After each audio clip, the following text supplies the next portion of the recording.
Entropy is the only constant. Stars burn out, empires turn to dust, even gods in their hubris can bleed. In our galaxy, we fear the Great Devourer, the Tyranid, a force of nature that seeks to consume all matter, to unite all flesh into a singular agonizing purpose.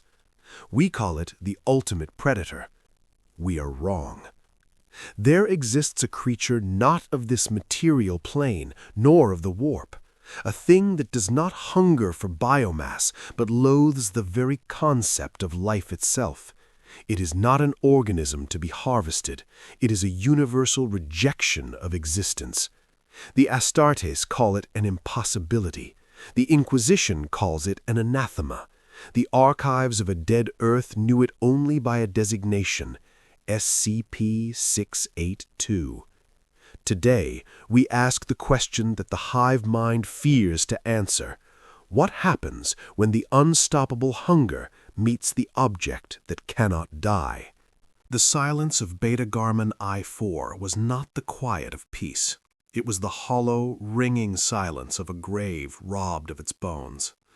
Magos Biologus Thracian stepped from the ramp of the Arvis lighter, his bronze macadendrites twitching as they sampled the air.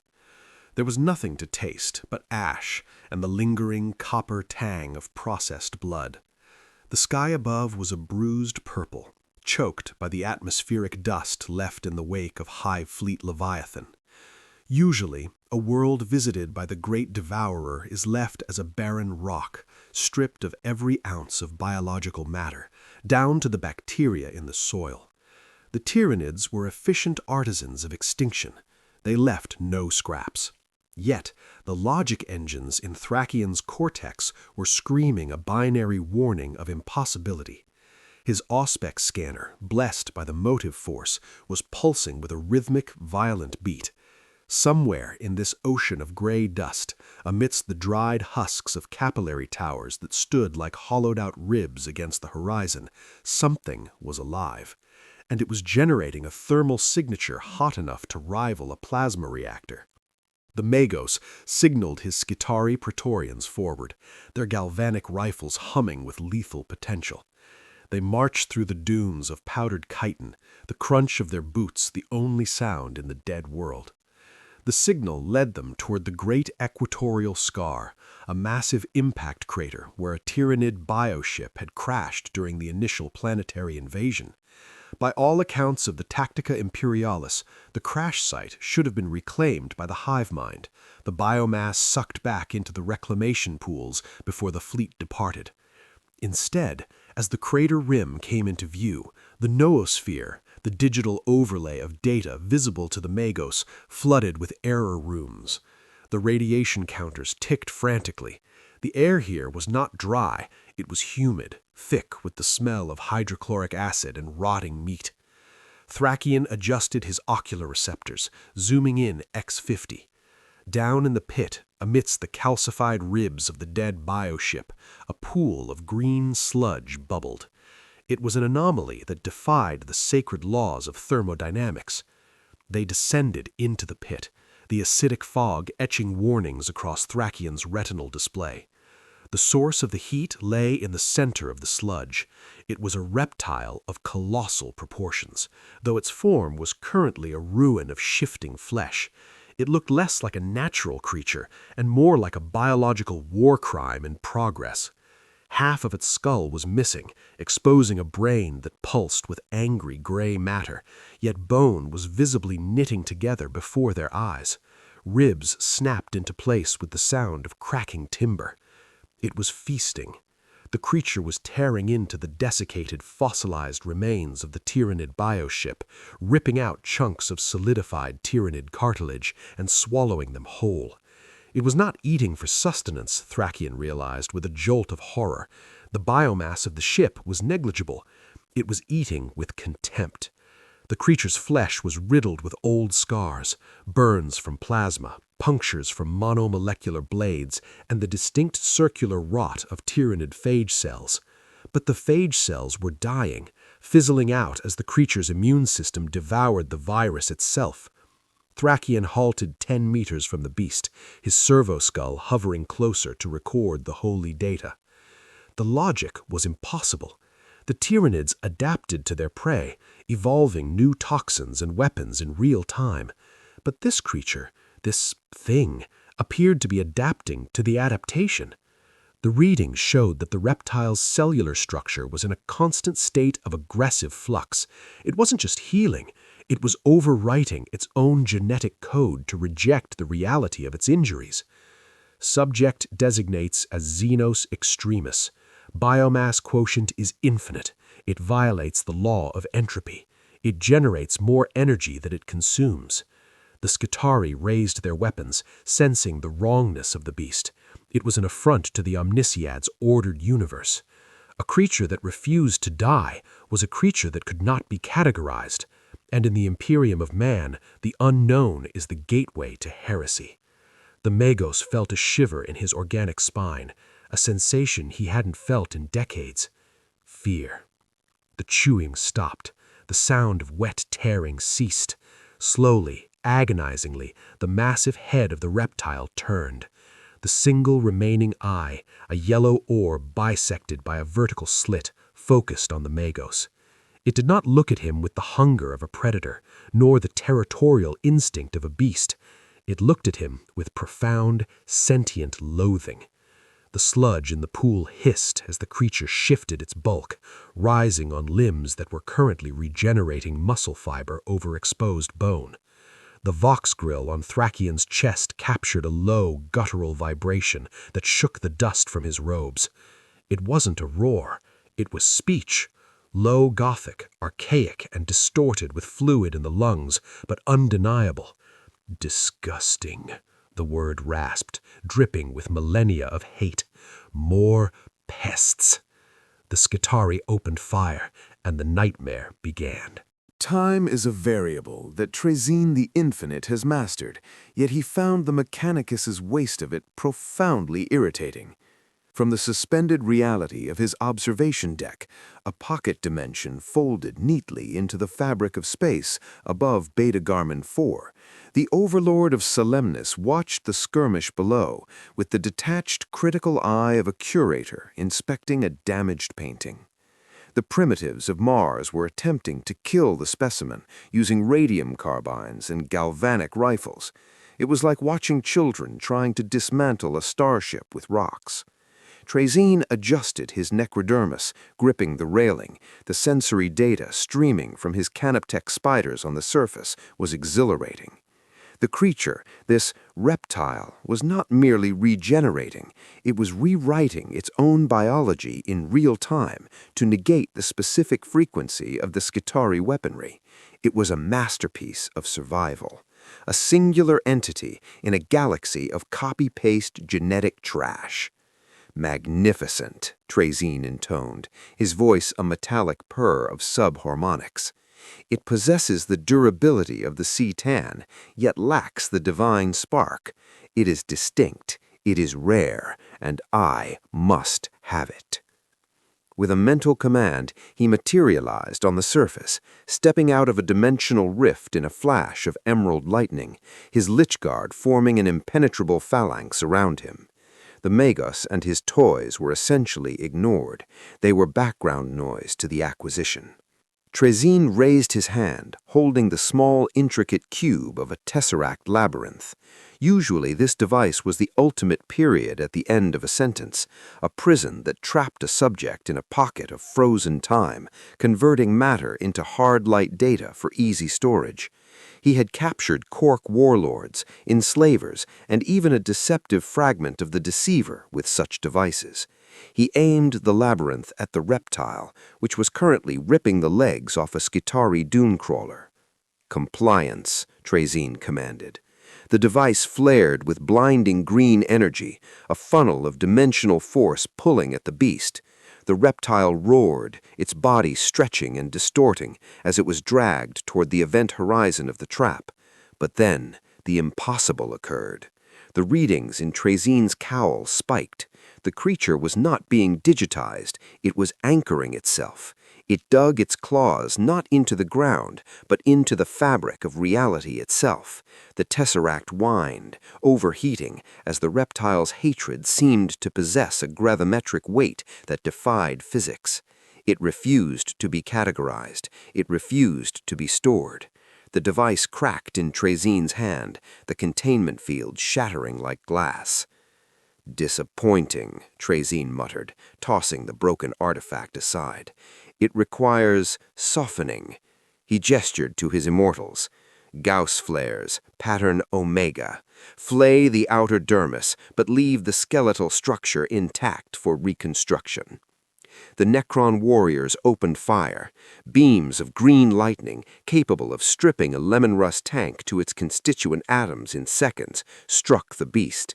At first, the reptile screamed, a sound that grated even on audio receptors dampened against sonic attacks, as its flesh dissolved into mist. But the regeneration was instantaneous, and then it adapted. The reptile's skin shifted from green scales to a shimmering mirror-polished chrome, mimicking the necrodermis of its attackers. The Gauss beams didn't strip the atoms, they bounced off. Trazyn watched in mild surprise as his own volley was reflected back at his phalanx, vaporizing 2 of his immortals. The creature had not just survived, it had biologically engineered a hard counter to Necron weaponry in under 12 seconds. Trazyn signaled a halt to the firing. He walked forward, his empathic obliterator staff humming, but he did not strike. He analyzed. The chronosense in his mind slowed time to a crawl as he processed the creature's biometrics. This was not an organism that could be kept in the prismatic gallery. If he placed it in stasis, it would evolve to overcome stasis. If he put it in a force field, it would feed on the energy. It was a containment breach waiting to happen, a bull in a shop of infinitely precious china. To keep it on Solemnus would be to risk the destruction of his entire collection. The realization was bitter, but Trazyn was a pragmatist. If he could not own it, he could at least use it to conduct a stress test on a rival. He looked at the creature, which was now glaring at him with a malign intelligence that rivaled his own. "You are inconvenient," Trazyn stated flatly, "but perhaps you have a purpose." The Overlord consulted the celestial map in his mind. Approaching the sector was a tendril of Hive Fleet Leviathan, a storm of hungry mouths that Trazyn found utterly boring. Bugs were not collectible, they were pests. However, mixing 2 volatile reagents was a classic method of scientific inquiry. Trazyn activated the Dolmen Gate protocols, not to transport the beast to his museum, but to displace it. "I grant you your freedom, monster," Trazyn mocked, manipulating the controls of a larger gloom prism device. "Go, be the indigestion in the belly of the Great Devourer." The space around SCP-682 warped violently, the gravity inverted. With a howl of frustration that shattered the remaining sensory lenses of the Skitarii, the reptile was yanked from the surface of Beta-Garmon IV. It was hurled through the warp, not to safety, but directly into the trajectory of the oncoming Tyranid biofleet. Trazyn dusted off his metal hands, the problem solved, the data recording set to auto. The experiment had begun. Chief Librarian Vero Tigirius of the Ultramarines sat cross-legged in the center of the Librarius, the air around him supercooled to a temperature that rind his power armor in frost. To know the enemy is to watch the enemy, and Tigirius had spent more time gazing into the abyss of the Great Devourer than any living soul in the Imperium. Usually, when he cast his mind into the Empyrean to track the tendrils of Hive Fleet Leviathan, he met the shadow in the warp. It was not a presence, but an absence, a suffocating blanket of psychic static that drowned out the light of the Astronomicon and drove astropaths to madness. It was the silence of a billion thoughts united in a single driving hunger. But today, the silence was broken. Deep within the synaptic web of the Hive Mind, there was a ripple, a disturbance. It was akin to dropping a burning coal into a nest of ants. Tigurius gripped the arms of his granite throne, the hood of hellfire crackling with psychic feedback as he forced his consciousness deeper, past the screaming of dying worlds, to witness what the Hive Mind was seeing. The vision that assaulted him was abstract and nauseating. The Hive Mind did not see in the way mortals did. It perceived biomass, genetic potential, and caloric value. To the Tyranids, the galaxy was a cold larder, and life forms were merely packaged meat waiting to be opened. But drifting through the void, jettisoned by the Necron Overlord, was a signal that blinded the Hive Mind's sensory organs. It was SCP-682. To the psychic senses of the Tyranids, the reptile was not a soul. It had no presence in the warp, no connection to the chaos gods, no spark of the divine. Instead, it registered as a paradoxical singularity of infinite biological recursion. It was a loop of flesh that destroyed and rebuilt itself without fuel. In the cold calculus of the Hive Mind, this was not an enemy. It was the holy grail of evolution. It was a battery that never ran dry. The shadow in the void recoiled, not in fear, but in a spasm of predatory confusion, trying to calculate how a creature could exist that violated the law of conservation of mass. Tigurius watched, his physical body trembling as blood began to trickle from his nose and ears. He felt the shift in the Hive Mind's intent. It was a terrifying pivot. The Tyranid fleet, a leviathan of millions of bioships that spanned light years, had been on a trajectory to consume the strategic forge worlds of the sector. It was a calculated military campaign, but suddenly the logic broke. The hunger overrode the strategy. The Hive Mind saw the reptile as the ultimate prey, a source of biomass that could theoretically sustain the swarm forever if assimilated. The sensation Tigurius felt from the alien consciousness was overwhelming greed. It was a ravenous, desperate desire to consume this anomaly, to break it down and to steal the secret of its immortality. The distinct, chilling thought echoed in the librarian's mind, translated from the alien gestalt: consume, adapt, eternal. In the void of space, the reality of this obsession manifested. Tigurius's astral form watched as the Great Devourer turned. It was a maneuver that defied naval logic. Massive hive ships, bloated with the genetic slurry of a dozen dead worlds, fired their maneuvering thrusters, gouts of superheated gas and plasma. Narval bioships manipulated the gravity wells of nearby stars to sling the fleet around. The entire tendril of Leviathan, billions of organisms, ignored the defenseless imperial worlds in their path. They turned their backs on the prey they had already cornered. They converged on a single vector, aiming for the agri-world where the reptile was projected to crash land. The reptile had become a dinner bell, ringing across the psychic spectrum with a clarity that drowned out all other instincts. The Tyranids were no longer an army. They were a pack of starving dogs, chasing a piece of meat that they did not understand was poisoned. Tigurius slammed back into his body with the force of a thunderhammer strike. He gasped, inhaling the ozone-rich air of the Librarius, his heart's hammering against his ribs. The psychic frost on his armor shattered, falling to the floor like broken glass. Servitors and codiciers rushed to his side, but he waved them away, his eyes wide with a horror that transcended the tactical. He had seen the trap. The Necron had not just banished the creature, he had baited the hook. "Get me the chapter master," he croaked, his voice thick with blood. "The Hive Fleet. It has changed course. It is not coming for the Forge Worlds. It is converging on Agria Prime." He wiped the blood from his lips, staring at the holographic map of the sector. "They think they have found a god to eat," he whispered to the silence of the room. "But they have found only their own end. We must be there when they meet. We must witness the moment the unstoppable force strikes the immovable object." Sergeant Cole of the Cadian 412nd checked the charge pack on his last pistol for the third time in a minute. The habit was a nervous tic, a byproduct of 10 years spent fighting in the Emperor's Wars. But today, the shaking in his hands wasn't just adrenaline. It was the sky.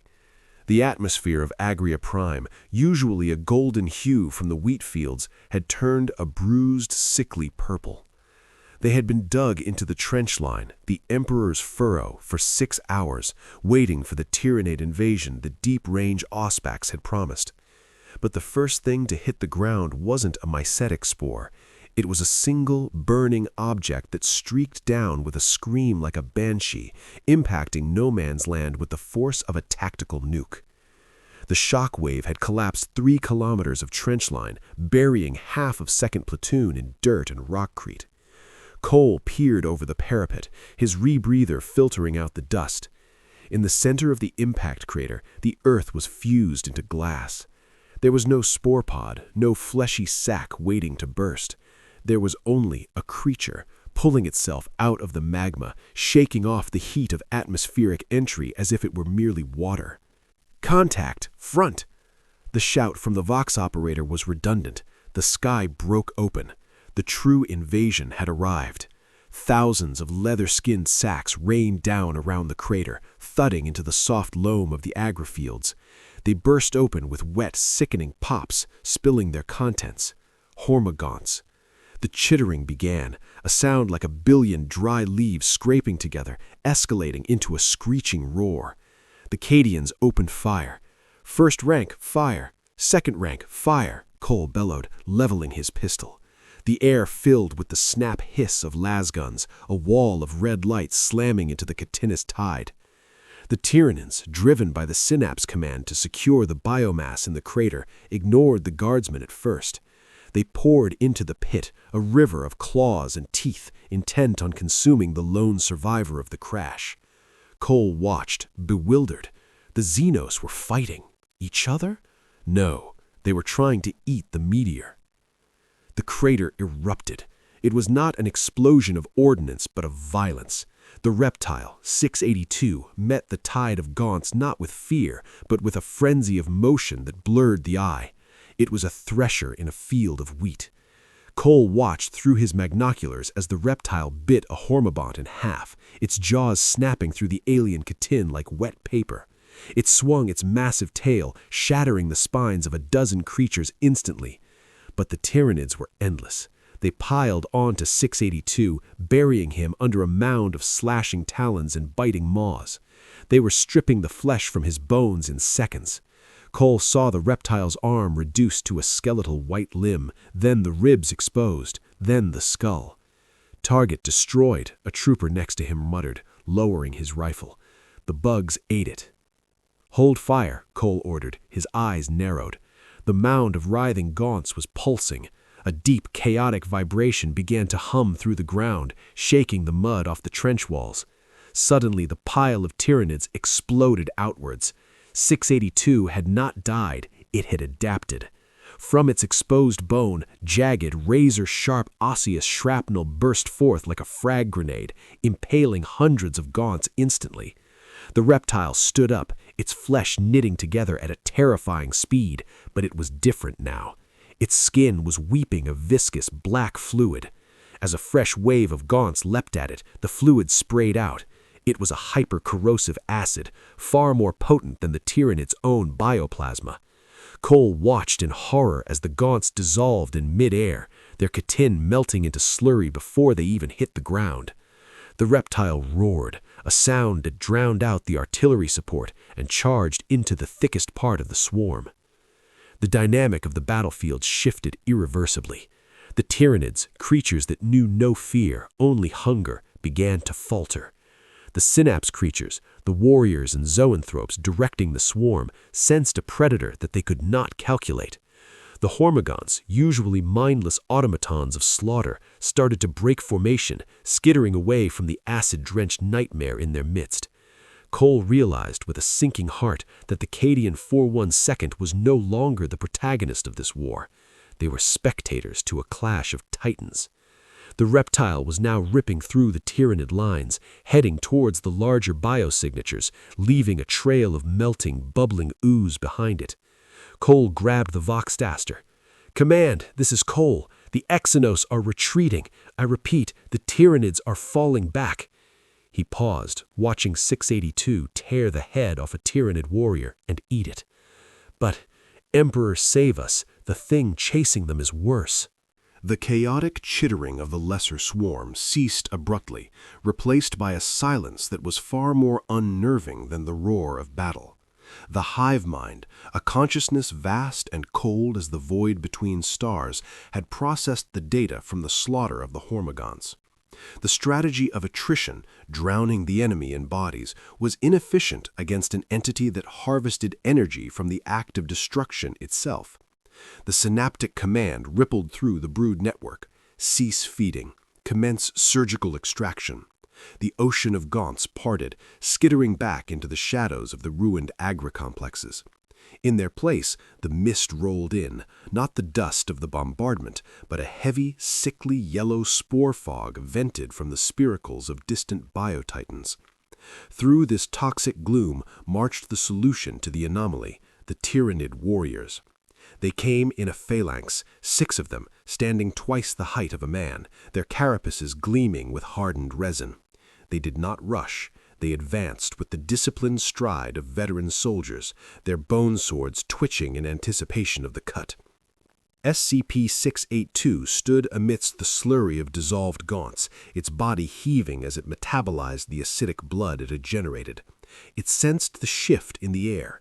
The blind rage of the swarm had been replaced by a focused, malignant intent. The first warrior struck with a speed that defied its bulk, a blur of chitin and muscle. Its bone sword, a living weapon pulsing with a disruptor field, sheared through 682's neck, severing the jugular and carving deep into the spinal column. 682 thrashed, black blood spraying across the warrior's face. A second warrior lunged, driving a venom cannon directly into the reptile's exposed chest cavity and firing a corrosive crystal shard that detonated inside the beast's lungs. The damage was catastrophic. To any biological organism native to the Milky Way, it was a mortal sequence. But 682 was not merely biological, it was a rejection of mortality. As the warriors moved to finish the kill, the adaptation triggered. The wound on 682's neck did not just close, it armored itself. The flesh bubbled and hardened, forming a thick, erratic collar of osteoderms, bone plates dense enough to shatter diamond. When the next bone sword swung down, it didn't slice, it cracked against the new plating with the sound of a thunderclap. 682's counterattack was brutal. It didn't bite, it lashed out with a limb that had elongated and developed barbed hooks. It caught the lead warrior by the waist and slammed it into the ground with enough force to liquefy the alien inside its shell. The remaining warriors adjusted their tactics instantly, moving to flank, but 682 was growing faster. Its muscle mass doubled in seconds, tearing its own skin to accommodate the new power, turning the hard-to-destroy reptile into a juggernaut of kinetic force that battered the Tyranid elites aside like dolls. Then came the silence again. The warriors fell back, and the air shimmered. The Hive Mind had deployed its assassins, lictors. Invisible to the naked eye, covered in chameleonic scales that bent light around them, they stalked the beast. 682 paused, its head snapping side to side. It could not see them. A mantis-like talon materialized from thin air, impaling 682 through the eye socket. Another struck from behind, hamstrung the beast. 682 roared in frustration, flailing at empty air. But the pain was a teacher. Within moments, the skin along 682's flanks split open, revealing rows of raw, blinking sensory organs, eyes that saw not light, but heat, vibration, and air pressure. The lictus camouflage was rendered useless against a predator that could see the displacement of air molecules. As a lictor prepared a killing blow, 682 spun with preternatural precision, catching the invisible assassin in its jaws and crushing it until the camouflage flickered and failed, revealing the mangled purple flesh beneath. The Hive Mind, denied its physical victory, played its final card for this engagement: chemical warfare. The yellow fog thickened as a brood of venomthropes drifted over the ridge, their tentacles dripping with a necrotizing toxin capable of melting a space marine's ceramite armor. They pumped the air full of spores. 682 fell to his knees, retching. Its skin began to slough off in wet sheets, its eyes boiled in their sockets. The toxin was breaking down the cellular bonds holding the anomaly together. For a moment, it seemed the Tyranids had won. The creature was dissolving. Then a sound came from the melting throat, a wet, rattling inhalation. 682 didn't stop breathing, it breathed deeper. Its physiology radically altered, developing a filtration system in its throat that separated the toxins from the oxygen. It didn't just filter them, it stored them. With a heave of its massive chest, 682 exhaled. It wasn't air, it was a concentrated, pressurized stream of the Tyranids' own poison, chemically altered to be lethal even to them. The cloud washed over the venomthropes, and the biological horrors shriveled and died, choking on their own medicine. The escalation had failed. Tank Commander Holloway of the Lehman Russ Iron Duke slammed his fist against the cupola rim as the comms bead in his ear screeched with static. "Grid 0 Alpha is a kill box," the voice of the artillery master crackled. "Basilisk batteries are firing for effect. Button up." Holloway dropped into the tank's interior, the smell of recycled sweat and machine oil welcoming him like an old friend. Through the periscope, he watched the world end. The horizon lit up with the staccato flashes of Earthshaker cannons firing from 10 kilometers back. Seconds later, the ground where the anomaly and the Xenos fought churned into a storm of fire and dirt. The shelling was indiscriminate, a curtain of high-explosive deliverance meant to pulverize anything biological into indistinguishable mulch. "Emperor's mercy," Holloway muttered as a shockwave rocked the Lehman Russ on its treads. "Nothing survives that, not even a daemon." The dust cloud rose like a thunderhead, obscuring the battlefield in a shroud of gray death. But the silence that followed the barrage was short-lived. It was broken not by a roar, but by a tremor that rattled the teeth in Holloway's skull. The dust cloud parted violently as a massive shape plowed through it, ignoring the craters and the lingering heat. It was a Carnifex, a screamer killer variant, a biological siege engine standing 3 times the height of a man, comprised of 4 tons of chitin and muscle. It had been held in reserve, a breaker of lines, but now the Hive Mind hurled it at the singular point of resistance. Its scything talons were stained with the mud of a dozen worlds. It did not care about the tanks. Its 4 beady eyes were locked onto a pile of smoking, regenerating gore in the center of the crater. SCP-682 was struggling to reform from the artillery strike, its mass reduced to a skeletal framework hanging with shreds of meat. The Carnifex lowered its shoulder, bellowed a sound that overloaded the tank's external audio pickups, and charged. The collision was tectonic. The Carnifex hit SCP-682 with the force of a runaway train. There was no contest of strength. The weakened reptile was flattened instantly. Holloway watched in morbid fascination as the Tyranid beast hammered the anomaly into the bedrock. Massive, crab-like claws snipped and crushed, reducing the reptile's regenerating limbs to pulp. Finally, the Carnifex reared up and brought its hooves down in a stomping frenzy, grinding the hard-to-destroy creature into a viscous paste of blood and bone shards. It seemed over.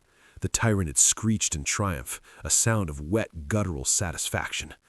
"Target neutralized," Holloway's gunner whispered. "It's just soup. It turned it into soup." The Carnifex stood over the remains, its chest heaving, preparing to feast on the biomass. The feast, however, was a trap. The soup began to move. It didn't regenerate immediately. Instead, the viscous liquid that remained of SCP-682 flowed with intelligent purpose. It slithered over the Carnifex's hooves, defying gravity to climb the creature's legs. The Carnifex swiped at itself, confused, but the fluid was too fast. It poured into the Tyranid's respiratory vents, the spiracles located along its ribcage. The Carnifex froze. It began to convulse, thrashing wildly, smashing its own head against the ground. Inside the biological tank, a war was being fought on a microscopic level. SCP-682 was digesting the host from the inside out, knitting its own body back together using the Carnifex's vital organs as raw material. The Tyranid's screeching turned into a gurgle as its internal structure was liquefied and repurposed. The explosion came from within. With a wet, tearing sound that echoed across the valley, the Carnifex's chest cavity burst open. A ribcage, far denser and sharper than the original, forced its way out, followed by a skull that now bore a mocking resemblance to the Carnifex it had just consumed, but twisted into a reptilian visage. SCP-682 pulled itself free from the hollowed-out husk, slick with gore and larger than before.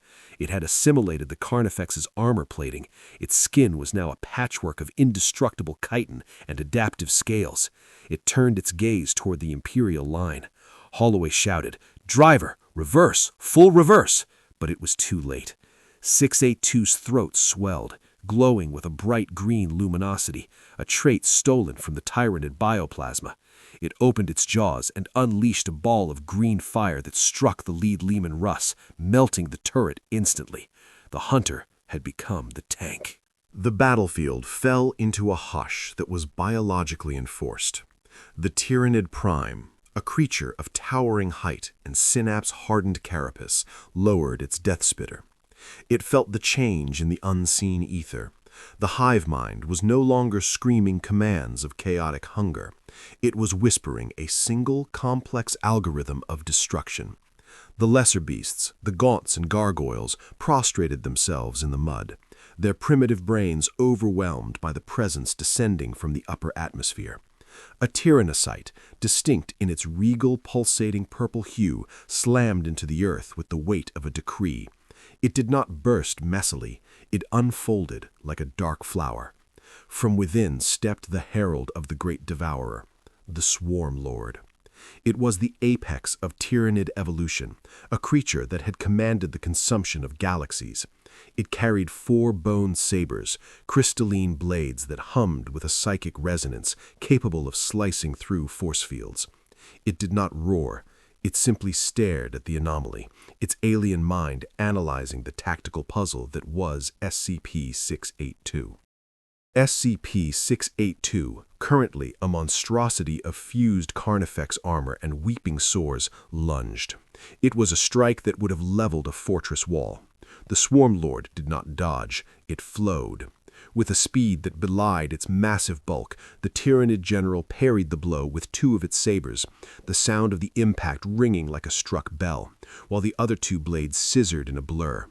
682's arm was severed at the shoulder. Before the reptile could regenerate, the Swarmlord pivoted, dancing through the spray of acidic blood. It was not a brawl, it was an execution. The Swarmlord was faster, stronger, and, crucially, it possessed the accumulated combat experience of 1 billion wars. It dissected 682 with surgical precision, removing limbs, severing tendons, and blinding eyes faster than the anomaly could grow them back. The Tyranid Prime watched, its own synapse link throbbing with the Swarmlord's cold satisfaction. The variable had been solved. However, the Hive Mind knew that physical trauma was insufficient. As 682 howled, a sound of frustration rather than pain, and attempted to knit its shoulder back together, the Swarmlord tapped into the Empyrean. The air around the duel turned into a kaleidoscope of bruised colors. The Swarmlord channeled the shadow in the warp, focusing the psychic pressure of the entire Hive Fleet into a pinpoint singularity. Smite. Green witchfire erupted from the Swarmlord's cranial blending, engulfing 682. This was not normal fire. It was a psychic conflagration that burned on the spiritual plane as well as the physical. It cauterized the wounds instantly, fusing the cells and halting the regeneration. 682 fell back, its body a smoking ruin of charred meat. The regeneration stalled. The Swarmlord stepped forward, raising all 4 blades for the decapitating strike that would end the anomaly's resistance, preparing to absorb its essence into the Norn Queen's pools. But as the blades descended, the air grew cold, colder than the void of space. The psychic fire wreathing 682 flickered and died. The reptile looked up. Its eyes were gone, burned away, but in the sockets a new light was kindling, not the green of biology, but the gray of absolute nothingness. SCP-682 remembered. Deep within its genetic memory, buried beneath layers of physical adaptation, lay the truth of its origin, the atavistic avatar. It ceased to be merely a biological organism fighting for survival and became a conceptual constant. A null field erupted from its body. It was not a psychic power. It was an anti-psychic void. A field of pure, distilled hatred for life that acted as a repulsive force against the warp itself. The Swarmlord froze. The synaptic link, the lifeline that connected it to the Hive Mind, was severed. The shadow in the warp had run headlong into a wall of static. The Tyranid Prime shrieked as the connection snapped, leaving the Tyranid forces momentarily lobotomized. The Swarmlord, isolated and reeling from the sudden silence in its mind, faltered. Its precognitive reflexes vanished. 682 did not waste the moment. The reptile surged forward, its charred flesh splitting to reveal a body that was less solid and more fluid, shifting between states of matter. It ignored the bone sabers, allowing them to impale it, and slammed into the Swarmlord. 682's jaws, now lined with teeth that shimmered with dimensional instability, clamped onto the Swarmlord's neck. The bite didn't just crush chitin, it erased it. The Swarmlord thrashed, trying to re-establish the link, trying to adapt, but it could not adapt to something that rejected the laws of reality. 682 ripped the Tyranid general's head from its shoulders. As the massive body of the Swarmlord collapsed, 682 stood atop the corpse, the null field expanding, causing the nearby Tyranids to convulse and turn on each other in confusion. The apex predator had been dethroned. Lord Inquisitor Cryptman stood upon the command dais of the battle barge Divine Right, his hands clasped behind his back, fingers twitching in a rhythm of cold calculation. The tactical hololith before him displayed Agria Prime, but the world was no longer recognizable as a jewel of the Imperium. It was a pulsating necrotic sore. The strategic cogitator's whirred with a forecast that was nothing short of apocalyptic. The Tyranids were no longer attempting to harvest the planet for the Hive Fleet. They were stripping the biosphere solely to fuel the war against the anomaly. SCP-682 had grown. It was no longer a beast of flesh and blood. It was a biological mountain, the size of a hab block, wading through oceans of Tyranid ichor. The Hive Mind was throwing biotitans at it simply to slow it down. Cryptman realized with a chill that the Tyranids were not just losing, they were learning. If the Hive Mind managed to assimilate even a single strand of the creature's impossible DNA, the war for the galaxy would be over in a standard year. The risk was absolute. "Inquisitor," the shipmaster asked, his voice trembling slightly. "The Astartes request permission to deploy for extraction of the artifact." Cryptman turned, his face a mask of stone. "There is no artifact, shipmaster. There is only a cancer, and one does not operate on a cancer that has metastasized. One burns it out." He reached for the golden key hanging around his neck. "Initiate the Exterminatus protocols. Cyclonic torpedoes, 2-stage crustal destabilization. I want that world broken." The bridge crew froze. To kill a world is the gravest sin and the heaviest duty a servant of the throne can bear.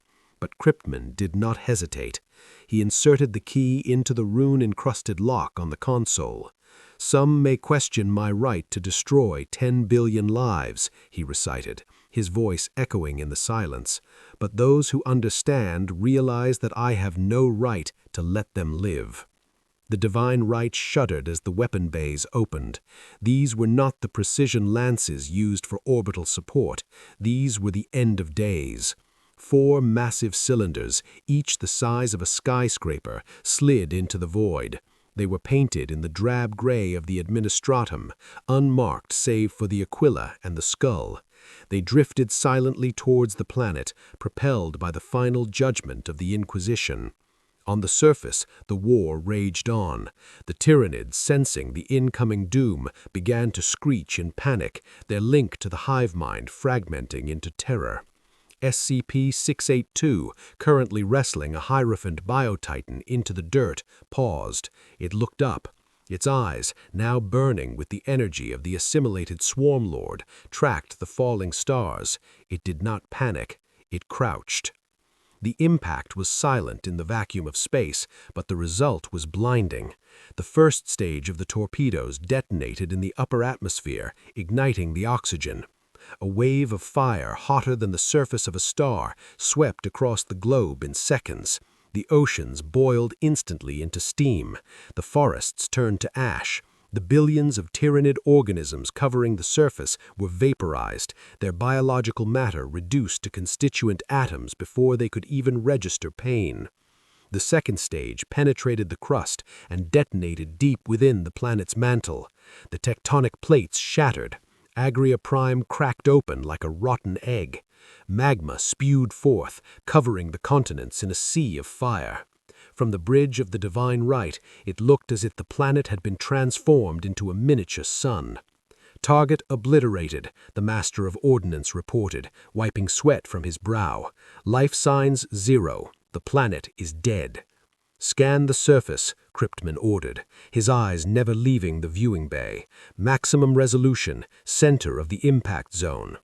The sensors struggled to penetrate the roiling clouds of plasma and ash, but slowly an image formed.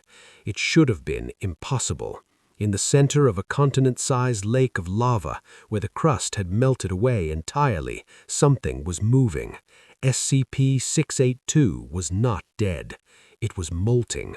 The outer layers of its flesh, the mountain of meat it had accumulated, had burned away like paper, but underneath, revealed by the fire, was a form of terrifying purity. It was smaller now, sleek and comprised of a dense dark matter that absorbed the light of the lava. It had adapted to the heat of a planetary core. It had evolved to survive the death of a world. The creature floated on the magma, lifting its head to stare directly at the Divine Right in orbit. Cryptman felt a sensation he had not felt since the fall of Tyran. Despair. It didn't burn. It just evolved. The void above the shattered remnants of Agria Prime was silent, save for the wet, gurgling drone of the Hive Fleet feeding on the corpse of the world. A Leviathan hive ship, a bioorganic dreadnought the size of a moon, drifted through the debris field. Its massive feeding tentacles, miles long, swept through the asteroid belt that had once been a continent, scooping up rock, magma, and frozen atmosphere. To the Hive Mind, matter was matter. Even the scorched crust of a dead world contained minerals necessary for the birthing of new broods. Inside the ship, the perspective shifts to the sensory clusters of a worker drone, a mindless antibody patrolling the arterial corridors of the vessel. It sensed a specific chunk of debris entering the primary ingestion sphincter. This rock was different. It radiated a thermal bloom that tasted of hatred. The sphincter muscles contracted, swallowing the debris whole, pushing it down the esophagus of the great void whale, deep into the digestive acid baths that could dissolve a starship's hull in hours. The hive ship purred, anticipating the energy spike. It did not know it had just swallowed a razor blade. Down in the stomach caverns, the darkness was absolute, broken only by the bioluminescent pulse of the digestion walls. The acid ocean roiled, a super-corrosive enzyme cocktail designed to break down complex molecular bonds. The slag-encrusted rock that held SCP-682 hit the liquid with a hiss. The rock dissolved instantly, but the creature within did not. SCP-682, currently a compact, dense entity evolved for high-pressure survival, floated in the stomach acid. The biodrone watching from a mucus-lined alcove registered a sudden spike in distress pheromones. The acid was not dissolving the intruder. The intruder was drinking the acid. 682's skin, now slick and black like obsidian, absorbed the enzymes, breaking them down and repurposing the chemical energy to fuel a rapid expansion of mass. The creature's eyes opened in the gloom, glowing with a pale, flat light. It extended a claw, not to swim, but to slash. It drove a talon into the soft, unprotected flesh of the stomach lining. The hive ship shuddered, a spasm of pain rippling through a creature that had not known pain in eons. The digestion process reversed. 682 began to climb. It did not seek an exit, it sought the organs. It tore through the sphincter valves, shredding the muscular rings like wet paper. The biodrone scuttled back, shrieking a synaptic warning, but the intruder was faster. 682 was no longer just a reptile, it was a bladed virus. It moved through the arteries of the ship, swimming upstream against the flow of Tyranid vitae. Every bite it took from the interior walls added to its strength. It consumed the adrenaline glands, absorbing the combat stimulants. It devoured the thermal regulation sacs, making itself immune to heat and cold. The interior of the hive ship became a slaughterhouse. Capillary towers burst, flooding corridors with boiling blood. Weapon symbiotes attached to the hive ship's hull withered and died as 682 severed the nutrient flows. The hive ship began to scream, a psychic cry of torture that echoed across the entire fleet. 682 reached the bridge, or what passed for it in Tyranid biology, the Norn Crown, a massive cluster of neural tissue where the ship's navigation and warp sense were located. Suspended in a web of nerves was the Narval organ, the biomechanism that allowed the fleet to manipulate gravity and travel between stars. 682 paused. It understood. This was the prize. The reptile tore into the neural cluster, its jaws snapping around the pulsating brain matter. As it consumed the narval, a terrifying metamorphosis occurred. 682's biology, already infinitely adaptive, cracked the code of Tyranid void travel. It assimilated the ability to sense gravity wells. It grew internal organs capable of generating localized displacement fields. It was learning how to fly without a ship. The biodrone watching this final violation collapsed, its simple brain overloaded by the sheer blasphemy of the act. The prey was eating the predator's mind. The Hive Mind, the great and terrible intelligence that spanned the galaxy, recoiled. It realized with cold alien clarity that the infected ship was a liability. The indigestible truth was that SCP-682 could not be assimilated. If left connected to the synaptic web, its hatred might bleed back into the swarm, poisoning the hive mind itself. The order was given: amputate. The synaptic tether to the dying hive ship was severed. The remaining ships of the fleet turned their weapons on their own kin. Bioplasma and acid torpedoes hammered the infected vessel, but it was too late for the ship and irrelevant for the passenger. As the hive ship detonated, exploding into a cloud of frozen gore and meat, a single shape shot out from the fireball. It did not drift, it propelled itself. SCP-682, now wingless but riding the gravity waves of the explosion, hurtled into the deep void. It was free, it was upgraded, and it was looking for the next world to hate. The strategic hololiths aboard the Macraj's Honor displayed a pattern that defied 10,000 years of military doctrine. Robotu Guilliman, Primarch of the Ultramarines and Lord Commander of the Imperium, stood in the dim light of the strategium, his face illuminated by the flickering red runes of the tactical plot. For the first time since the Tyranid threat emerged from the intergalactic void, a splinter fleet had not been destroyed, nor had it consumed its target. It had retreated. The data slates reported that the bioships of Leviathan had severed their connection to the Agria system with the desperation of a man cutting off a gangrenous limb.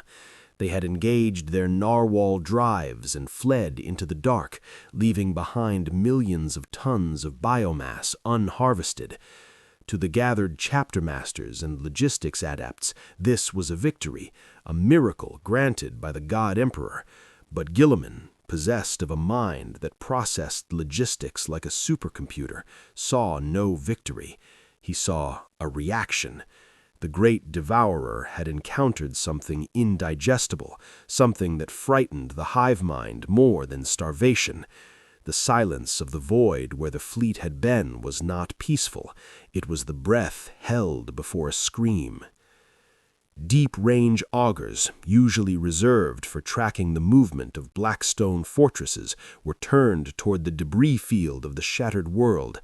There, amidst the drifting continents of rock and cooling magma, floated the anomaly. It was dormant now. In the absolute zero of the void, SCP-682 had entered a state of suspended animation, curling into a dense, armored sphere to conserve energy. It resembled a jagged, obsidian asteroid, indistinguishable from the ruin around it, save for the faint, rhythmic pulse of an internal reactor that violated the laws of physics. It did not need air. It did not need heat. It had shed the biology of a terrestrial predator and adopted the physiology of a void entity. The tech priests analyzing the Pict captures noted with trembling binary cants that the creature was not merely drifting, it was making micro-adjustments.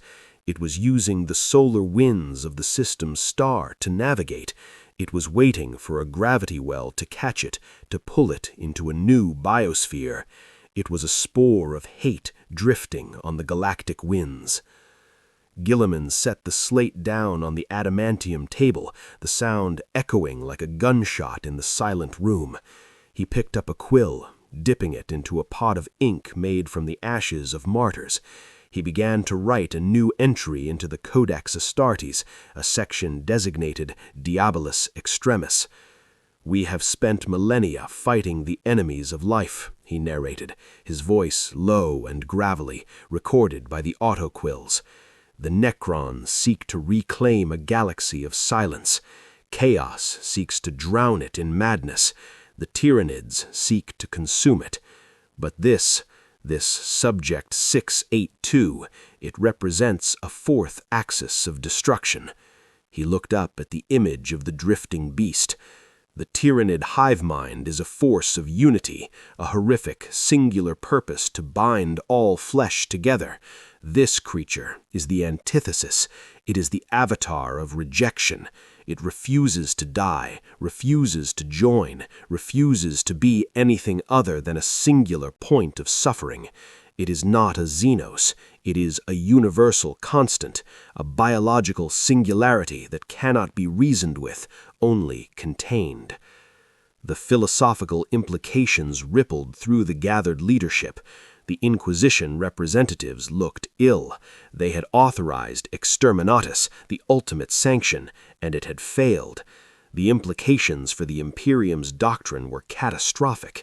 If a creature existed that could tank a cyclonic torpedo and eat a hive ship, then the Imperium's arsenal was obsolete. The report from Magos Thrakian, recovered from the surface before the destruction, theorized that the creature's power came from its perception of reality. It hated life so profoundly that the universe bent to accommodate that hatred. It was an outcome that the Hive Mind, a creature of pure biological instinct, could not compute. The Tyranid Hive Mind had tried to drink from a poisoned well and had recoiled, sickened by a mind that was an endless void of malice. The final image on the hololith showed the trajectory of the anomaly. It was leaving the Agria system, caught in the gravitational sling of the local star. It was heading towards the galactic south, towards the Segmentum Tempestus. It would take centuries to arrive at the next inhabited system at sublight speeds, or perhaps it would be picked up by a rogue, unsuspecting trader or sucked into a warp rift. The variable was loose. Gilliman closed the file, sealing it with the wax sigil of the Primarch. "Quarantine the sector," he ordered, turning his back on the image. "Erase the records of Agria crime. Let the Tyranids run. We do not chase them today." He walked toward the heavy blast doors, his cape flowing behind him. "Pray that the void keeps it cold, for if it wakes in a populated sector, we will not be fighting a war for survival. We will be fighting a war against the inevitable." The screen flickered one last time, zooming in on the obsidian sphere in the dark. For a microsecond, a single yellow eye snapped open, staring into the lens, before the feed cut to static.